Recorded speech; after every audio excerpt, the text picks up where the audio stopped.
বিলজুড়ে সাদা ও গোলাপি রঙের পদ্ম ফুল আছে, বিরল হলুদ পদ্ম।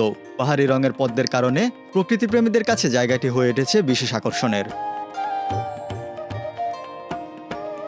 কুমিল্লার বুড়িংচংয়ের দক্ষিণ গ্রামে বর্ণিল এই পদ্মবিলের অবস্থান। 50 একর জলাশয়ের অন্তত 30 একর জুড়ে ফুটে আছে হাজার হাজার পদ্ম।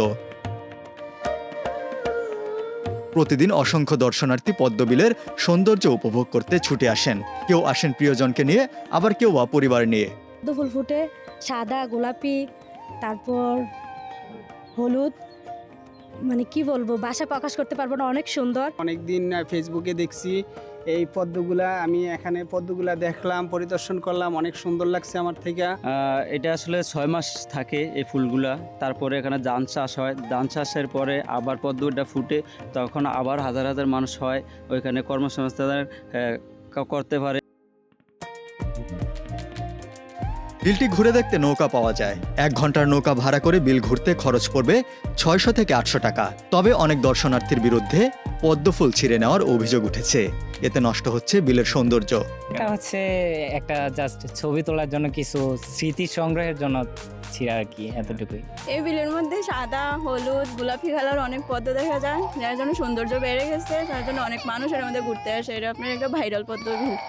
আমাদেরকে যে আসলে দূর থেকে আসাতে তারা যে আমাদের আপ্যায়নটা করছে, এটা আসলে খুবই সুন্দর। তাদের আচার ব্যবহার, তারা এইভাবে বলতেছে সুন্দর করে এই জায়গাটা গেলে ফুলটা ভালো পাওয়া যাবে, সুন্দর, আসলে খুবই আন্তরিকতা। তাদের খুব আমার খুব ভালো লেগেছে।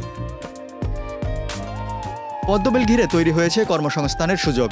অন্তত 30টি পরিবার নৌকা চালিয়ে আয় করছেন। বিলের আশেপাশে চা, চটপটি ও বিভিন্ন খাবারের দোকানিরাও বেশ ভালো ব্যবসা করছেন।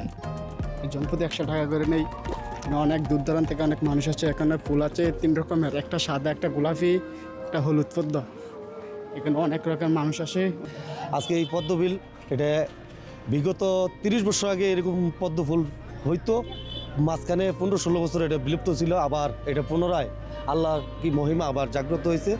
জাগ্রতর পরে এখানে 20 থেকে 50 একর জমির মধ্যে 30 থেকে 40 একর জমির বর্তমানে এই পদ্মবিল, এটা খুব নিচু জায়গায় পদ্মফুলের বিলটা। এখানে 3 কালারের পদ্মফুল ফুটে। স্থানীয়রা বলছেন, সঠিকভাবে সংরক্ষণ করা গেলে পদ্মবিলটি শুধু বুড়িংচং না, কুমিল্লার অন্যতম আকর্ষণীয় পর্যটন স্থানে পরিণত হতে পারে। এজন্য প্রয়োজন দর্শনার্থীদের সচেতনতা, সঠিক নজরদারি এবং দীর্ঘমেয়াদী সংরক্ষণ উদ্যোগ।